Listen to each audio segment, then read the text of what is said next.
कहानी की शुरुआत नोवा नाम की एक लड़की से होती है जो अपना लाइफ पार्टनर ढूंढ रही है, इसलिए वो एक डेट पर जाती है, लेकिन अभी तक लड़का नहीं पहुंचा था। नोवा लड़के का काफी देर इंतजार करने के बाद अपनी बेस्ट फ्रेंड को मैसेज करके इस बारे में बताती है, लेकिन तभी वो लड़का पहुंच जाता है। वो दोनों एक रेस्टोरेंट में जाते हैं जहाँ लड़का नोवा के साथ बहुत अच्छे से बात करता है, लेकिन नोवा को वो लड़का बनावटी लग रहा था क्योंकि नोवा को विश्वास था कि आज के टाइम में कोई भी किसी से इतना प्यार नहीं कर सकता, इसलिए नोवा को वो लड़का पसंद नहीं आता। नोवा रेस्टोरेंट का बिल पे करके वहाँ से बाहर चली जाती है, लेकिन नोवा के जाने के बाद वो लड़का बचा हुआ खाना पैक करवा लेता है, जिससे पता चलता है नोवा की राय उसके बारे में बिल्कुल ठीक थी। फिर वो लड़का बाहर जाकर नोवा से उसकी अगली डेट के बारे में पूछता है तो नोवा उसे बता देती है, मुझे तुम पसंद नहीं आए। ये सुनकर वो लड़का नोवा को अपने असली रंग दिखाते हुए काफी बातें सुनाता है, जिस पर नोवा को यकीन हो जाता है कि उसका फैसला सही था। फिर नोवा पैदल ही अपने घर जाने लगती है, लेकिन कुछ ही दूर चलने के बाद उसे एहसास होता है कोई उसका पीछा कर रहा है। नोवा इस बात से बहुत डर जाती है और पीछे मुड़कर देखती है तो उसे पीछे एक आदमी नजर आता है जिसने अपने बच्चे को उठाया हुआ था, लेकिन वो नोवा का पीछा नहीं कर रहा था, बस उसी रास्ते पर चल रहा था जिस पर नोवा चल रही थी। नोवा ये देखकर शांत हो जाती है और अपनी बेस्ट फ्रेंड मॉली के पास जिम में जाती है। वो मॉली को आज की डेट के बारे में सब कुछ बताती है, जिस पर दोनों दोस्तें मिलकर हंसने लगती हैं। नोवा को अब लाइफ पार्टनर की जरूरत थी। वो चाहती थी उसे जल्दी से कोई लाइफ पार्टनर मिल जाए, जिस पर मॉली उसे कहती है तुम अकेले ही बिल्कुल परफेक्ट हो, तुम्हें लाइफ पार्टनर की जरूरत नहीं है। लेकिन नोवा को अब इस बारे में किसी की बात नहीं सुननी थी। नोवा अपने घर जाकर एक डेटिंग ऐप खोलती है जहाँ वो अपने लिए लड़का तलाश करने लगती है, लेकिन इस डेटिंग ऐप पर भी उसे कोई लड़का पसंद नहीं आता। वो शॉपिंग के लिए एक मॉल में जाती है जहाँ वो एक लड़के को देखती है जो उसे कुछ अच्छा लगता है। इस लड़के का नाम स्टीव था। स्टीव खुद ही नोवा के पास आ जाता है और उससे बातें करने लगता है और नोवा को अपने बातों से इम्प्रेस करने की कोशिश करता है, लेकिन वो भी नोवा थी जो किसी की बातों से ऐसे ही इम्प्रेस नहीं होती। स्टीव नोवा को इम्प्रेस ना होता देखकर उससे उसका नंबर ही मांग लेता है, जिस पर नोवा सोचने लगती है कि मुझे भी एक लड़के की तलाश है, इसलिए वो उसे अपना नंबर दे देती है। उन दोनों की कॉल पर बात होती है और अगले ही दिन वो दोनों डेट पर जाने के लिए तैयार थे। नोवा ये सब बातें मॉली को बताती है तो वो भी उसके लिए काफी खुश थी। रात को नोवा स्टीव से मिलने एक बार में जाती है जहाँ स्टीव उसे अपने बारे में बताता है, मैं एक सर्जन हूँ और मेरी मॉम मर चुकी हैं। स्टीव के डैड टेक्सास में रहते थे और वो इस सिटी में काम के लिए आया था। उसकी बातें सुनकर नोवा उसे अपने बारे में बताती है, जिससे हमें पता चलता है नोवा के मॉम डैड मर चुके हैं और वो अकेली ही इस सिटी में रहती है। स्टीव के बारे में जानने और अपने बारे में बताने के बाद नोवा स्टीव से उसका सोशल मीडिया अकाउंट मांगती है, जिस पर स्टीव उसे बताता है मैं सोशल मीडिया यूज नहीं करता। ये बात थोड़ी अजीब तो थी, पर नोवा इग्नोर कर देती है। उनकी बातें काफी आगे बढ़ जाती हैं, इसलिए नोवा उसे अपने घर ले जाती है जहाँ वो दोनों एक दूसरे के साथ बहुत एंजॉय करते हैं। एक दिन नोवा मॉली को स्टीव के बारे में बताती है, लेकिन मॉली को उस पर कोई खास विश्वास नहीं था क्योंकि मॉली का मानना था स्टीव अभी भी नोवा के लिए अनजान ही है। स्टीव के बारे में जानकारी लेने के लिए मॉली नोवा से स्टीव का सोशल मीडिया अकाउंट मांगती है, लेकिन स्टीव तो सोशल मीडिया यूज ही नहीं करता था। ये सुनकर मॉली को स्टीव पर और भी शक हो जाता है। नोवा मॉली को बताती है मैं स्टीव के लिए सीरियस हूँ, लेकिन मॉली अब उसके लिए खुश नहीं थी बल्कि चिंतित थी। रात को नोवा स्टीव को डिनर पर बुलाती है, लेकिन डिनर पर आते ही स्टीव का मूड खराब हो जाता है क्योंकि स्टीव एक वेजिटेरियन था और नोवा ने डिनर में सब कुछ नॉन वेजिटेरियन बनाया था। वो नोवा को बताता है मुझे जानवरों का खाना पसंद नहीं। उसकी बात सुनकर नोवा भी खाना छोड़ देती है। फिर वो दोनों डांस करने लगते हैं। काफी देर डांस करने के बाद स्टीव नोवा की एक फोटो बनाता है। वो नोवा को बताता है मैं हम दोनों के लिए एक ट्रिप प्लान कर रहा हूँ, जिसमें मैं तुम्हें एक सीक्रेट लोकेशन पर ले जाना चाहता हूँ, जिसके लिए नोवा मान जाती है। नोवा स्टीव से उस सीक्रेट लोकेशन के बारे में पूछती है तो स्टीव कहता है ये एक सरप्राइज है, इसलिए वहाँ जाने के बाद ही तुम्हें सब कुछ पता चल जाएगा। स्टीव के साथ ट्रिप पर जाने से पहले नोवा मॉली को सब कुछ बता देती है, जो सुनकर मॉली को अच्छा नहीं लगता। वो उसे समझाती है कि तुम एक लड़के से कुछ ही दिन पहले मिली हो और अब तुम उसके साथ ट्रिप पर जा रही हो। मॉली नोवा से स्टीव की फोटो मांगती है तो नोवा उसे स्टीव की एक फोटो भेज देती है। अगले दिन नोवा और स्टीव वहाँ जाने के लिए निकलते हैं तो रास्ते में स्टीव नोवा को अपने सरप्राइज के बारे में बताते हुए उस जगह का नाम बताता है जहाँ वो जा रहे थे। नोवा उसकी बात सुनकर मॉली को भी उस जगह के बारे में बताने की कोशिश करती है, लेकिन वो लोग जिस रास्ते से जा रहे थे उस जगह सिग्नल्स नहीं थे, इसलिए उसका मैसेज मॉली को नहीं मिलता। वो दोनों जंगल से गुजरकर स्टीव के कॉटेज में पहुंच जाते हैं, जो जंगल के बीचों बीच था। स्टीव का कॉटेज देखने में तो बहुत ही सुंदर था। स्टीव नोवा के लिए एक ड्रिंक बनाता है, जो पीते ही नोवा की तबीयत खराब होने लगती है और वो बेहोश हो जाती है। कुछ देर बाद नोवा को होश आता है तो वो एक रूम में थी।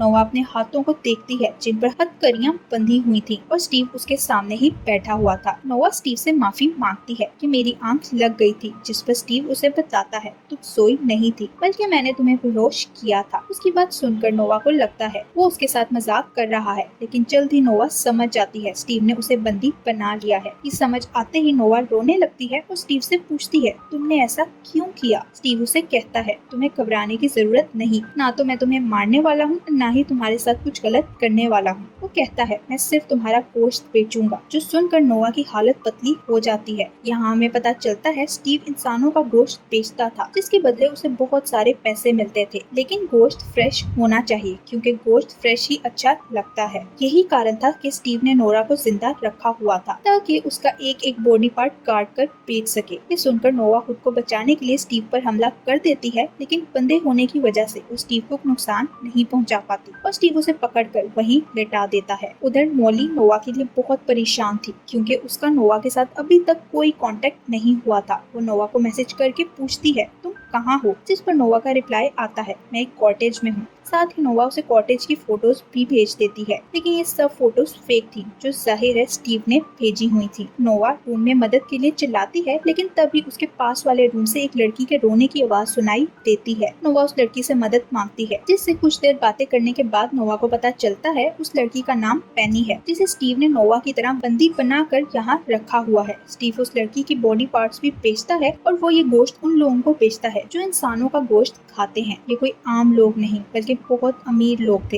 जो सिर्फ इंसानी गोश्त खाना ही पसंद करते थे। स्टीव ने नोवा से पहले भी 2 लड़कियों को अपना शिकार बनाया था। नोवा के साथ वाले रूम में पेनी बंधी हुई थी और उसके साथ वाले रूम में दूसरी लड़की थी। नोवा नोटिस करती है पेनी पागल होने लगी थी क्योंकि स्टीव रोज पेनी का एक बॉडी पार्ट काट कर ले जाता था। नोवा थोड़ा शांत होती है क्योंकि उसे विश्वास था पेनी की फैमिली उसे ढूंढते हुए यहाँ तक पहुँच जाएगी, लेकिन पेनी उसे बताती है मेरी कोई फैमिली नहीं है और न ही दूसरी लड़की की कोई फैमिली है। इससे नोवा समझ जाती है स्टीव ऐसी लड़कियों को ही शिकार बनाता है जिनका कोई फैमिली मेंबर नहीं होता। दूसरी तरफ मॉली नोवा के लिए अभी भी परेशान थी, इसलिए वो स्टीव को इंटरनेट पर ढूंढने लगती है और तभी मॉली को नोवा का एक मैसेज मिलता है जिसमें उसने लिखा था मैं बहुत इंजॉय कर रही हूँ और कुछ दिन शांति से बिताने के लिए मैं अपना मोबाइल बंद कर रही हूँ। ये मैसेज स्टीव ने भेजा था ताकि मॉली को उस पर शक ना हो और वो नोवा को ढूंढने की कोशिश ना करे। ये पढ़कर मॉली को और भी ज्यादा शक होने लगता है। वो जानती थी नोवा कभी भी अपना मोबाइल बंद नहीं करती, इसलिए वो स्टीव की ही भेजी हुई फोटो की लोकेशन ढूंढती है, लेकिन उसे पता चलता है ये फोटो तो इंटरनेट से डाउनलोड की गई है। अब मॉली को विश्वास हो गया था कि नोवा किसी खतरे में है। उधर स्टीव एक लड़की की थाई काट कर उसे पैक करता है और उसे एक बॉक्स में रख देता है। साथ ही स्टीव उस बॉक्स में लड़कियों की फोटोज और कुछ सामान भी रख देता है ताकि खाने वाले को पता हो कि जिसका गोश्त वो खा रहे हैं वो कैसी दिखती है। फिर स्टीव नोवा के पास खाना लेकर जाता है, लेकिन नोवा उस खाने को नहीं खाता क्योंकि उसे शक था इस खाने में भी इंसानी गोश्त हो सकता है। स्टीव नोवा का हाथ खोल देता है ताकि वो जाके फ्रेश हो आए और साथ ही उसे धमकाते हुए कहता है यहाँ से भागने की कोशिश मत करना। स्टीव उसे वॉशरूम ले जाने लगता है तो नोवा वहाँ से भागने की कोशिश करती है, पर स्टीव उसे पकड़कर उसका सर दीवार में मारता है, जिस कारण वो बेहोश हो जाती है। कुछ देर बाद नोवा को होश आता है तो वो एक सर्जरी बेड पर लेटी हुई थी। स्टीव सर्जन ड्रेस में उसके पास खड़ा था। वो नोवा की बैग से उसके हिप का गोश्त निकालता है, जिसके बाद नोवा ठीक से बैठ भी नहीं पाती। स्टीव ने अब नोवा को टॉयलेट उसके रूम में ही फिक्स कर दिया था। नोवा देखती है स्टीव और पेनी को उठाकर सर्जरी रूम में ले जा रहा था। दूसरी तरफ मॉली नोवा को ढूंढने के लिए सबसे पहले उसी बार में जाती है जहाँ नोवा स्टीव से मिली थी। वो बार के बारटेंडर पॉल से मिलती है जो मॉली का एक्स रह चुका था। मॉली पॉल से स्टीव के बारे में जानकारी लेने की कोशिश करती है क्योंकि जब भी कोई इस बार में आता था तो उसकी लोकेशन लिखवाई जाती थी। पॉल उसे कुछ भी नहीं बताता क्योंकि ये बार के रूल्स के खिलाफ था। वो मॉली से कहता है तुम्हें पुलिस स्टेशन जाकर कंप्लेंट करनी चाहिए, लेकिन पुलिस में कंप्लेंट करने के लिए किसी सबूत का होना भी जरूरी था। मॉली के पास कोई सबूत नहीं था, इसलिए पॉल समझ जाता है और वो स्टीव की सारी जानकारी मॉली को दे देता है। घर जाकर मॉली स्टीव को सोशल मीडिया पर ढूंढने लगती है, लेकिन स्टीव का सच में कोई सोशल मीडिया अकाउंट नहीं था। इसी बीच मॉली को स्टीव की वाइफ मिल जाती है जो फेसबुक यूज करती थी। मॉली को पता चलता है स्टीव की शादी हो चुकी है और उसके 2 बच्चे भी हैं। मॉली किसी तरह स्टीव की लोकेशन भी ढूंढ लेती है। फिर वो स्टीव के घर जाती है, लेकिन जाने से पहले वो सब कुछ पॉल को बता देती है। है ताकि अगर उसे कुछ भी हो जाए तो पॉल उसकी मदद कर सके। स्टीव नोवा को पढ़ने के लिए एक मैगजीन देता है जिसमें स्टीव की पुरानी विक्टिम ने कुछ लिखा था। उसने लिखा था, अगर तुम इस मैगजीन को पढ़ रही हो तो इसका ये मतलब है कि स्टीव तुमसे प्यार करने लगा है। स्टीव पैसा कमाना चाहता है लेकिन उसे अपनी किसी विक्टिम से प्यार भी हो जाता है और वो उसी लड़की को ये मैगजीन पढ़ने के लिए देता है जिससे उसे प्यार होता है। ये सब कुछ पढ़कर नोवा समझ जाती है कि अब उसे स्टीव के दिल से खेलना होगा। नोवा जानती थी ऐसा करने पर स्टीव उसे मार देगा, लेकिन नोवा को कुछ टाइम मिल जाएगा जिसमें हो सकता है वो यहाँ से भागने का कोई रास्ता ढूंढ सके। नोवा पैनी को आवाज देती है लेकिन कोई भी आवाज नहीं आती। नोवा को लगता है पैनी मर चुकी है, लेकिन तभी पैनी उसे जवाब दे देती है। उसकी आवाज सुनकर नोवा समझ जाती है पैनी की हालत बहुत खराब है, इसलिए वो बोल भी नहीं पा रही। मॉली स्टीव के घर जाती है लेकिन उसे स्टीव नहीं मिलता। उसकी मुलाकात स्टीव की वाइफ एन से होती है जिसे मॉली सब कुछ बता देती है कि स्टीव एक लड़की से प्यार करता है जिसके साथ वो घूमने गया है। एन को उसकी बातों पर विश्वास नहीं होता और तभी वहाँ स्टीव भी आ जाता है। मॉली उससे नोवा के बारे में पूछती है तो स्टीव उसे कहता है, मैं उसके बारे में कुछ नहीं जानता। कोई सबूत ना मिलने पर मॉली वहाँ से जाने लगती है और तभी उसे एक आइडिया आता है। वो नोवा के मोबाइल पर कॉल करती है जो स्टीव की जेब में था। बेल होने पर मॉली जान जाती है स्टीव ने नोवा के साथ कुछ गलत किया है। तभी वहाँ एन आ जाती है जो मॉली के सर पर मारकर उसे बेहोश